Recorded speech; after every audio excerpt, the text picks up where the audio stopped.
Mi suegra vendió en secreto los recuerdos de mi difunta madre. Su venganza salió muy cara. Antes que nada, pido disculpas por lo largo de esta historia, pero necesito contar todos los detalles para que entiendan la magnitud de lo que pasó. Todo empezó con la muerte de mi madre y terminó con mi suegra perdiendo prácticamente todo lo que valoraba. Para que entiendan bien la situación, necesito darles algo de contexto. Mi madre falleció hace casi 3 años después de una larga batalla contra el cáncer. Era una mujer extraordinaria, creativa, amorosa y con un espíritu indomable. A pesar de venir de una familia de recursos limitados, había logrado construir una pequeña pero exitosa tienda de antigüedades y artesanías que se convirtió en un lugar emblemático en nuestra pequeña ciudad. Mi padre había fallecido cuando yo era adolescente, así que durante mi vida adulta, solo éramos mi madre y yo. Nos volvimos extremadamente unidos. Cuando conocí a mi ahora esposa, Elena, mi madre la recibió con los brazos abiertos, tratándola como a la hija que nunca tuvo. Elena es maravillosa, pero su madre, a quien llamaré Dolores, nombre cambiado, aunque le queda perfecto, es otra, historia completamente diferente. Desde el principio, Dolores mostró cierto recelo hacia mi madre. Siempre pensé que se debía a celos tontos. Mientras mi madre era querida en la comunidad y tenía su propio negocio, Dolores era conocida principalmente por ser una chismosa y por su afición a presumir de un estatus social que realmente no tenía. A pesar de las tensiones subyacentes, mantuvimos las apariencias. Durante los 5 años que Elena y yo llevábamos juntos, 3 de noviazgo, 2 de matrimonio, las reuniones familiares eran cordiales, aunque nunca cálidas cuando Dolores estaba presente. Cuando a mi madre le diagnosticaron cáncer de páncreas en etapa avanzada, nuestro mundo se derrumbó. Los médicos nos dieron entre 6 meses y 1 año. Ella, siempre pragmática, comenzó a prepararse para lo inevitable. Una tarde, mientras organizaba sus asuntos, me llamó a su habitación. Sacó una caja de seguridad que guardaba bajo su cama y me mostró su contenido. Hijo, cuando yo no esté, quiero que conserves estas cosas. Me dijo con esa calma que siempre me sorprendía. No son valiosas para el mundo, pero contienen nuestra historia familiar. La caja contenía varias joyas antiguas que habían pertenecido a mi abuela y bisabuela, cartas de amor que mi padre le había escrito, fotografías antiguas de nuestros antepasados, algunos diarios personales de mi madre, y un reloj de bolsillo que había pertenecido a mi bisabuelo, quien lo había traído consigo cuando emigró a este país con apenas lo puesto. También estaba el primer dólar que había ganado, en su tienda, enmarcado y con una fecha escrita en el reverso, y un álbum de fotos que documentaba toda mi infancia. Todo esto es para ti, y algún día para tus hijos. Continuó. Estas cosas cuentan nuestra historia, quién fuimos, de dónde venimos, cuánto nos amamos. Le prometí que los guardaría como mi posesión más preciada. Elena estaba presente en esa conversación, y también se emocionó hasta las lágrimas. Los siguientes meses fueron una agonía lenta. Ver a mi madre deteriorarse día a día fue lo más difícil que he enfrentado. Elena fue mi roca durante ese tiempo, siempre presente, siempre apoyándome. Dolores, por otro lado, comenzó a visitar a mi madre con una frecuencia inusual. Al principio, pensé que finalmente estaba mostrando algo de empatía, pero mi madre, incluso debilitada por la enfermedad, era perspicaz. Tiene un interés repentino en mi tienda, me comentó un día. Pregunta mucho sobre cómo la manejé, cuánto genera, quién son mis proveedores. No confío en ella, hijo. Le aseguré que no tenía nada de qué preocuparse y que yo me encargaría de la tienda conforme a sus deseos.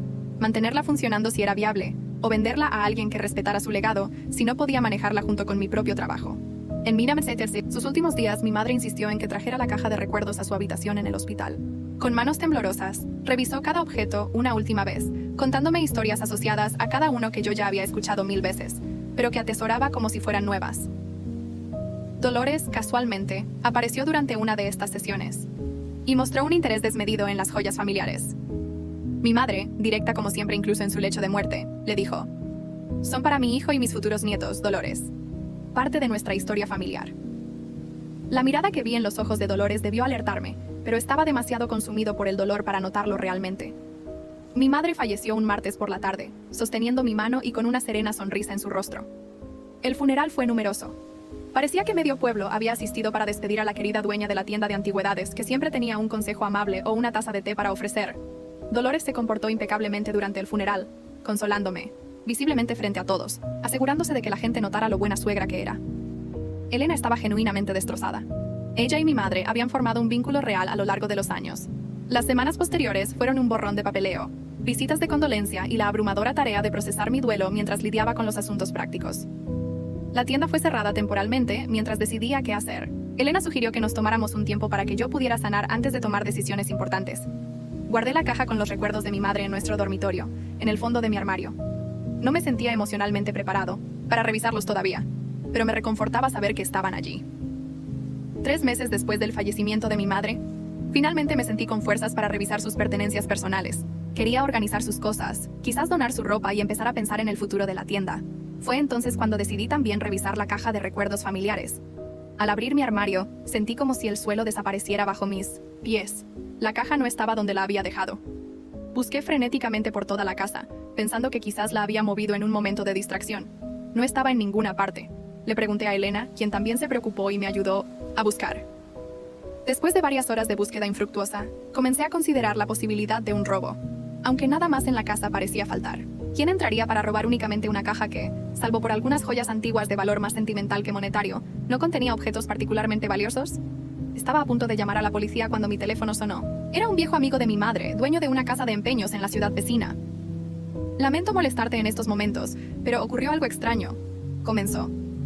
Una mujer mayor trajo algunas joyas para vender que juraría haber visto a tu madre usar. Cuando le pregunté de dónde las había obtenido, dijo que eran una herencia familiar de su lado. No parecía muy cómoda con mis preguntas y se fue rápidamente. Pensé que debía saberlo. Mi corazón dio un vuelco. Le pedí una descripción de la mujer y de las joyas. La descripción coincidía perfectamente con Dolores y con el broche de camafeo que había pertenecido a mi bisabuela. No quería creerlo. No podía concebir que la madre de mi esposa, por muy desagradable que fuera, hubiera robado los recuerdos más preciados de mi difunta madre. Necesitaba pruebas concretas antes de hacer una acusación tan grave. Le pedí a mi amigo que me enviara las imágenes de las cámaras de seguridad de su tienda. Efectivamente, allí estaba Dolores, intentando vender el broche familiar. Con el corazón palpitando y las manos temblorosas, decidí investigar más antes de confrontarla. Revisé las redes sociales y sitios de venta locales. Para mi horror, encontré más evidencia.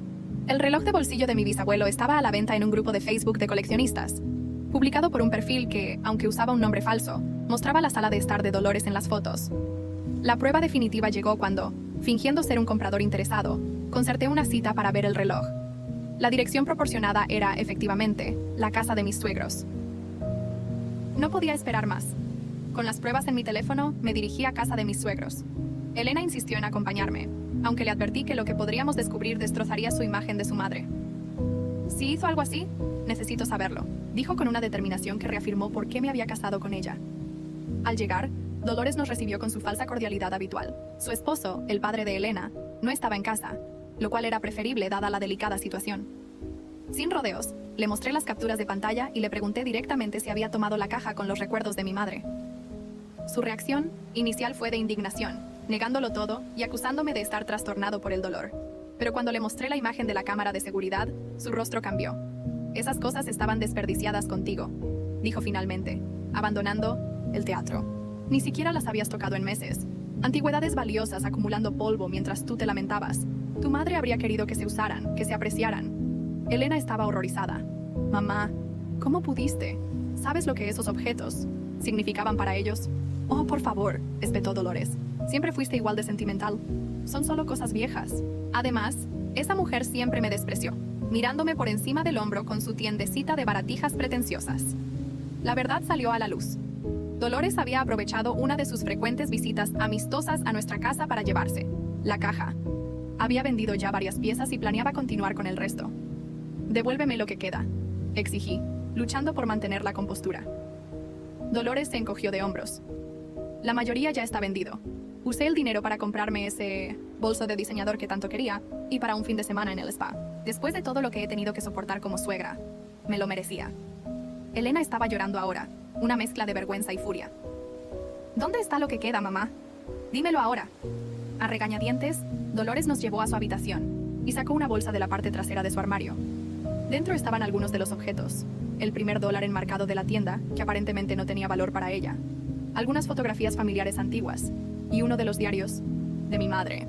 El resto, las joyas, el reloj, las cartas de amor de mi padre, todo había desaparecido. Salimos de allí con los pocos objetos recuperados y con un silencio sepulcral entre nosotros. Elena estaba inconsolable, disculpándose repetidamente por las acciones de su madre. Le aseguré que no la culpaba a ella, pero que no podía dejar las cosas así. Lo entiendo, dijo ella finalmente. Haz lo que tengas que hacer. Estoy contigo. Al día siguiente, presenté una denuncia formal por robo. La policía tomó el caso con seriedad, especialmente después de ver las pruebas que había recopilado.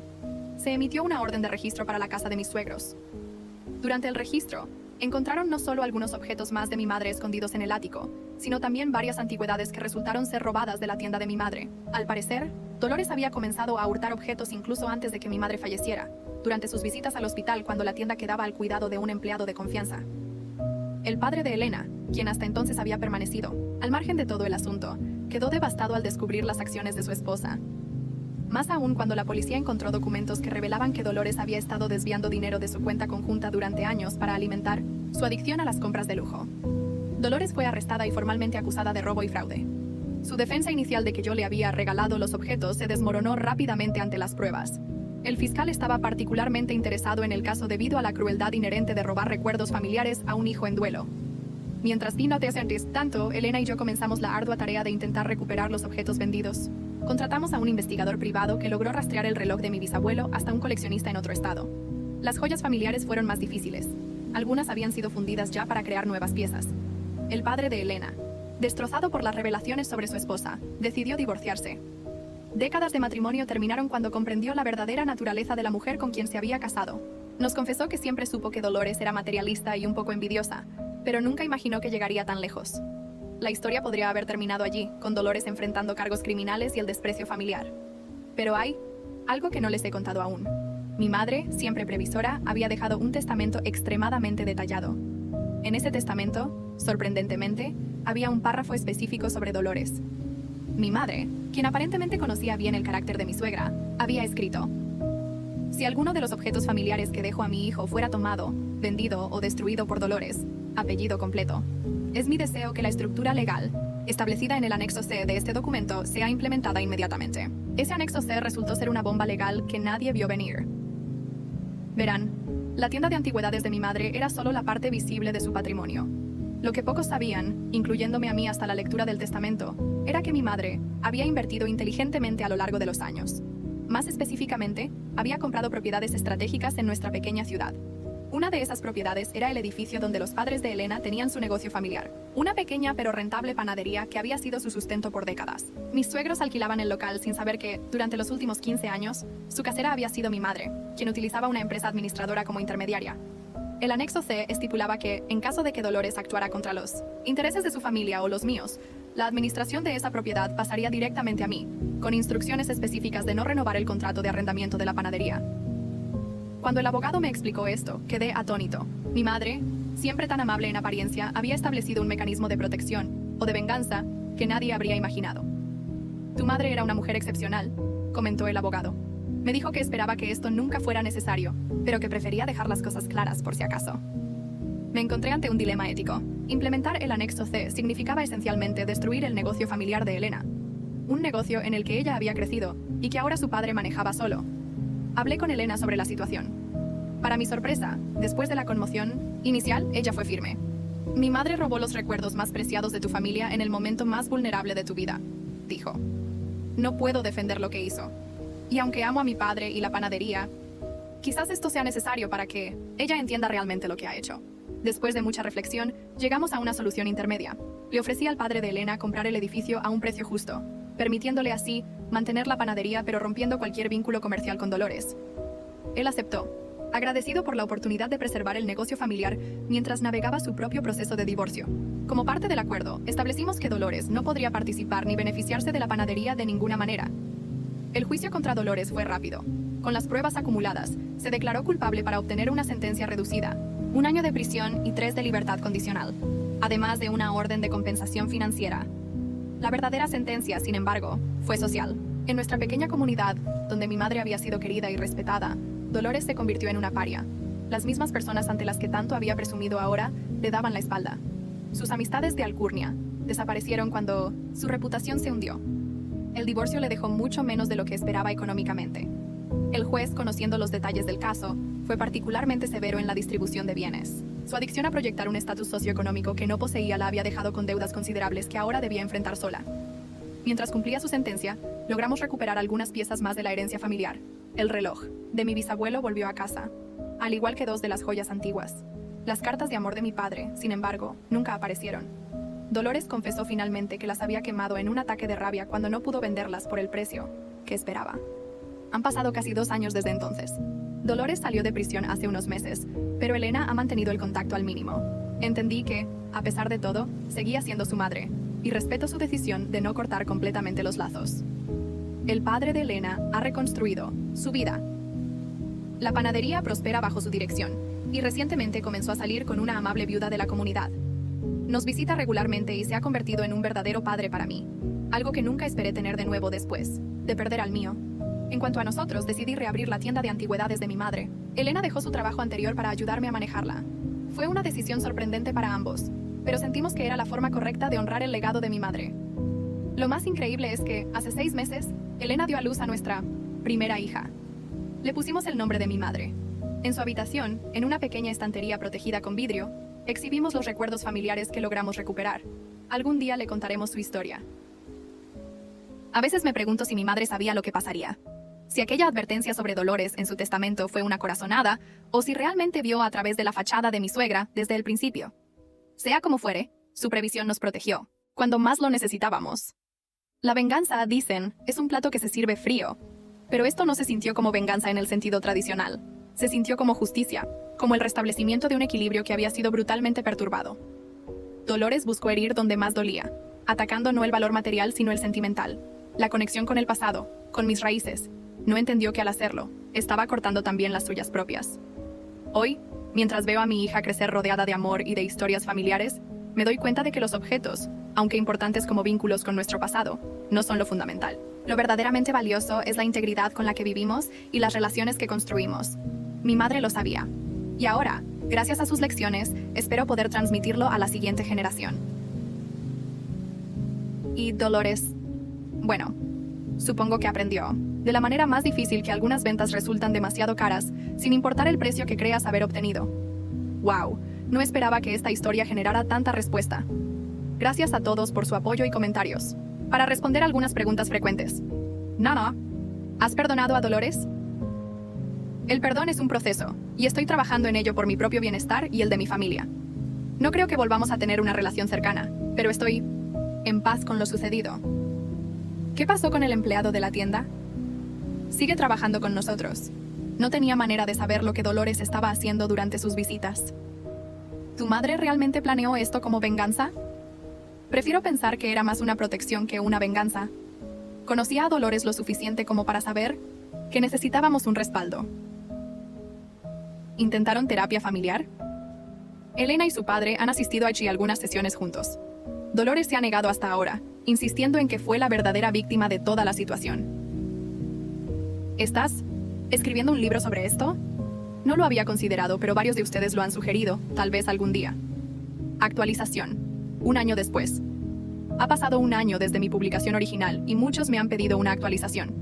La vida ha dado varias vueltas inesperadas, así que aquí les cuento lo que ha pasado. Primero, las buenas noticias. Nuestra hija acaba de cumplir su primer año, y es una pequeña llena de energía que tiene la sonrisa de mi madre. La tienda de antigüedades sigue prosperando. De hecho, hemos ampliado el espacio, y ahora incluimos un pequeño café donde los clientes pueden relajarse mientras exploran las colecciones. Resultó que Elena tiene un talento natural para este negocio. Creo que mi madre de alguna manera lo sabía. Lo más increíble ocurrió hace 3 meses. Recibí un paquete anónimo por correo. Dentro encontré un sobre desgastado con la inconfundible letra de mi padre. Era una de las cartas que creíamos perdidas para siempre. Adjunta venía una nota breve. Esto no me pertenece. Lo siento por todo el dolor causado. No estaba firmada, pero el matasellos era de una ciudad a 4 horas de distancia, donde vive la hermana de Dolores. Nunca sabremos con certeza si fue ella quien la envió o si Dolores finalmente tuvo un momento de arrepentimiento. Prefiero creer en la segunda opción. En cuanto a Dolores, completó su sentencia de prisión y ahora vive en un pequeño apartamento a las afueras de la ciudad. Su vida es muy diferente de la que tenía. Las deudas y el estigma social la han dejado prácticamente aislada. Elena la visita ocasionalmente, aunque estas visitas suelen ser tensas. Dolores sigue considerándose la víctima de toda la situación, aunque a veces muestra destellos de remordimiento. El padre de Elena se ha transformado por completo. La panadería ahora incluye un área de repostería gourmet que ha sido un éxito rotundo. Su relación con la viuda ha florecido, y recientemente anunciaron su compromiso. Es reconfortante verlo redescubrir la felicidad después de tanto tiempo.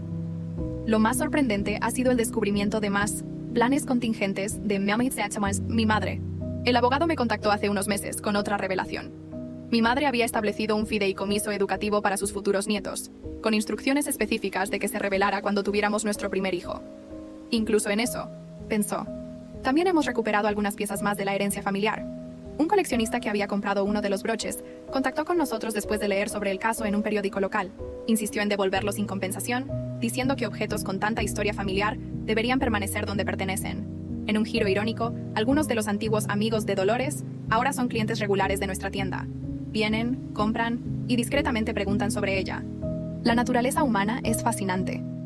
Elena y yo hemos iniciado una pequeña tradición. Cada mes, añadimos una página a un libro de memorias familiares para nuestra hija. Incluimos anécdotas, fotografías y reflexiones. Es nuestra manera de asegurarnos de que la historia familiar se preserve adecuadamente. Como dije en mi publicación original, los objetos son importantes como vínculos con nuestro pasado, pero lo fundamental es la integridad con la que vivimos y las relaciones que construimos. Este año ha reforzado esa creencia. Hemos construido algo hermoso a partir de una situación terrible, y por eso estaré eternamente agradecido. Mi madre estaría orgullosa. ¿Y tú qué habrías hecho? Cuéntamelo en los comentarios y suscríbete, y no te pierdas las próximas historias que te harán decir, no puede ser.